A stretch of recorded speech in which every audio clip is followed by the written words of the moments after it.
का नहीं हो का कहाँ रहे नी अभी ले फोन ना कनी हमरा लगे आ ना यहाँ के ना कोनो खोज खबर लेवे के बा माने हमार तो कोनो समय सुध नहीं खे बुझाता ना कि अब हम का कहें ना देवर लगती नु तो हम कुछ कहियो देती यहाँ के लेकिन का करी मन लाग गइल बा देवर से तब का करी लेकिन डरो तो लागेला मर्दा से हमरा कि हम का मारो रे लगी तो हम का करम लेकिन जहिया होई तहिया देखल जाई का जने कहाँ गोइल बनी हो के का करत सरे का है जी कहाँ गोइल रहनी है ए जे तो गोई रहे आ धान और ना कटाई तो धान कटाता वो अभी काटिए को नहीं थोड़ा बहुत थोड़ बहुत से काम चली जी जाई धनवा काट के आई तब नु ए तो होई अब काल जाइम काटे खाती अब कतना काटी अकेले आदमी लगाए के कटा दे ना तो गाड़ी ला हार्वेस्टर ले कटवा दे कटाई ना तो काट के लेके आई तबे नु गयो खइया सा पुआरा पीटे खाती हां तो पीटे खाती आ जाए अब होता अब पीट के मैं हम खत्म कर देले बनी यारूंगा बनी त जाके काट के लेके आवत काहे नहीं की 2-3 घंटा टाइम बजाए आइम शाम के लेके तो जाई काटी आ तले हम आवत तोरा का कुत्ता भेल बा हम जाके काट के लेम नु अरे रो बुझात नहीं खे काट कइबे कइलनी त ए ते चुकी दिन होताटे आ ऊपर से रौरा बानी त ई हाल करतनी तो का हाल करते का हाल करतनी जाई हसुआ उठाई जल्दी जाई काटे खाली तू काट के लेके आई कुरकुराहट घरा में कइले रहते जब तनी जब कुरकुराहट करत यही मने बतावा हम लेके आवत तनी घरवा में तो हम पीटत नहीं की का भेज देनी धान काटे खाती के अब चल तनी इनकरा के फोन करी कहां बाणन आवस जल्दी से हमरा लगे हेलो हेलो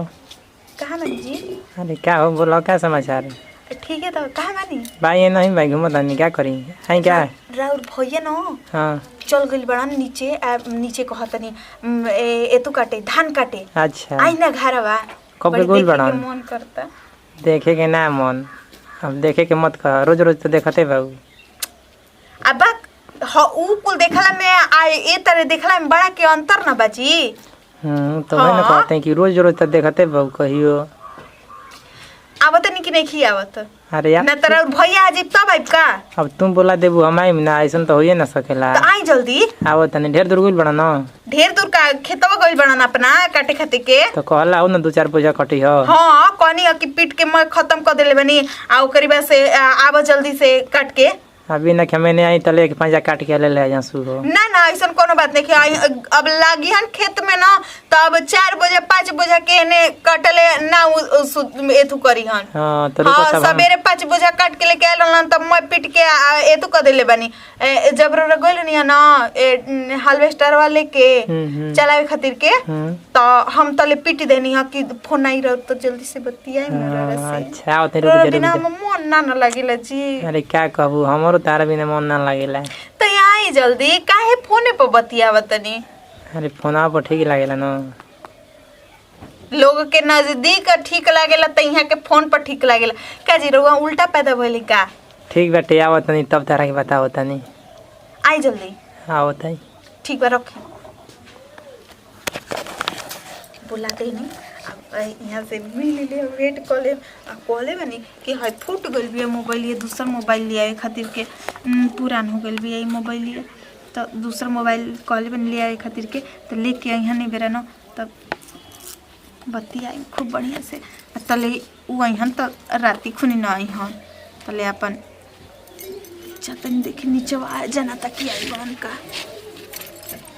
ये 3 गो बोझा बा पिटही के बाटे सोचा तनी कि पीट दी हाली हाली आ वो इतन न तो तनी संगवा पिटवा देतन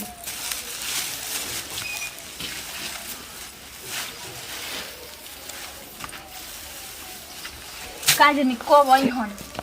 करो ना माने लड़किन पर लाइन मारला भी ना रह जाला काज नि कब आई हन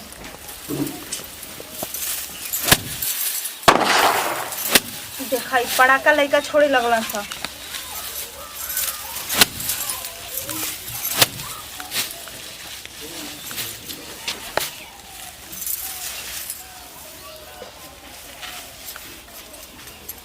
खिचात काहे नहीं खे? अरे खिचात काहे नहीं के कोई बड़ू है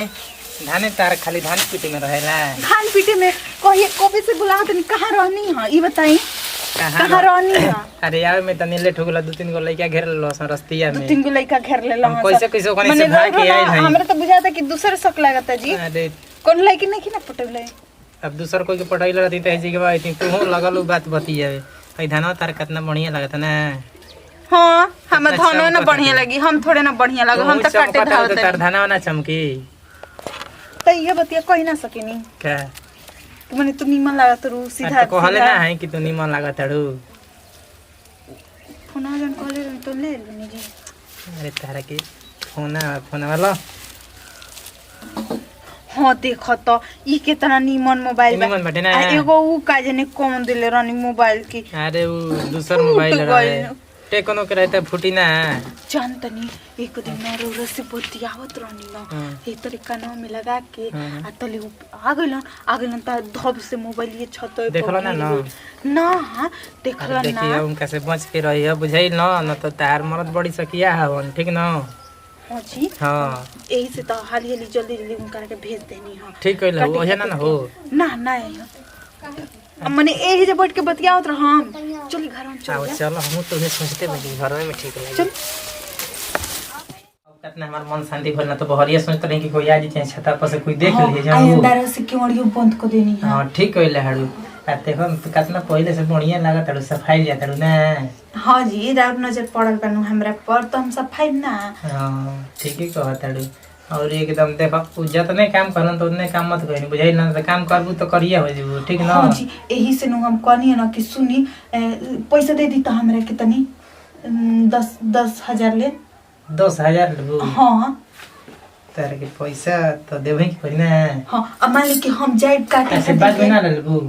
ठीक बा कल लेके हां कल तारे सुनी ना हम बताते हैं रोक के अगर मान ली कि हम धान काटे चल जाए तो रोड से क्या पाए हम मिल पाई ना हो ना तो सोचता नहीं कि हार्वेस्टर लगा के कटवा दी सबसे बढ़िया उहे रहे ठीक ना। तो पैसा दे तब ना कटवाई दो देखो कुछ बहुत बेरा पैसे बेरा कम ही पैसे निकल लो कोई नहीं तो पैसा ना निकल पाला ठीक ना। तो ठीक है जितना बा उतने दे दी जितना बाटे उतना लो ही बहु 5,000 ले ठीक बा तब फिर कल निकाल के दे देम ठीक बाटे ठीक बा कल से करा ही जेमे वैरायटी में पैसा इतना जाम लग रहा इतना ना कि कुछ को हम लोन बहुत बाप रे बाप जैसे कुछ पैसा खाद किने के बोल ना वैसे सब आदमी निकाल देता अभी के बुआवे के बताई से ले निकाला ताटे ठीक बता 5,000 दे दे कल ठीक ना। ध्यान भरपूर द हमर अब का तारे हम कही तो ध्यान दे तो नहीं खींची ध्यान दे तनी बढ़िया से ध्यान दियल कर बुझाई ना तोहरे रहते हुए आदमी भूखे सूत जाता रन बताओ तो ऐसे हो सकत हटे तो ई रोग बताई माने नहीं खी ध्यान दे तबे न रोग गदराई जतनी खूब गोर खल जतनी मैदा के लोना निया तारा जी सन कहां हो खल जतनी बताओ तो चुप रही ढेर ना बोले के चाहिए तारा से ना ढेर बोलम त केकरा से बोलम बताओ तो अब हमारा कोई दूसरो बाटे कि तू ही एगो बाड़ू ना जी हम ही न रौरे एगो बानी अरो में एगो हमार बानी एगो हमार जाना बड़न चले के घूमे के नहीं लाई लॉज में के टिकट हटे कल चला जी घूमे ओनी से पैसा निकाल के और ठीक बा 60 रुपया लगेला जी हां लजवा में जाए कते 60 रुपया हटे 600 हटे तो अच्छा हां 600 रुपया अरे तू हूं भुलाइए जतर ना आखिया हमर तनी कम लोग कोला ना चुनहरा गइल आखिया हमर निकाल दिए चलो जी घूमे बुझाई ना। हां ठीक बा तो जाइए ठीक ना जना तक की आवत नहीं वहां के यही तरह चल रही सुखे सुखे चलो ठीक बाटे तो हम जाते ठीक ना तो खाई ना जी हम ठीक बा हां ठीक बा जाई ना तो पकड़ लिया हमनी के ना देखी हां तनी वकील भरपूर ध्यान देवे के हो की अरे हां भरपूर का रोज रोज यही तरह माल पानी देत रहा या रोज रोज तारा पर हम ध्यान देत रहा बताओ हो हम मरद बाणम की उनका कटिए पिटिए से फुर्सत ना लागेला मतलब कि हम घर में बैठल बिजनेस करत तनी तबे ना आज के जिंदगी जी हां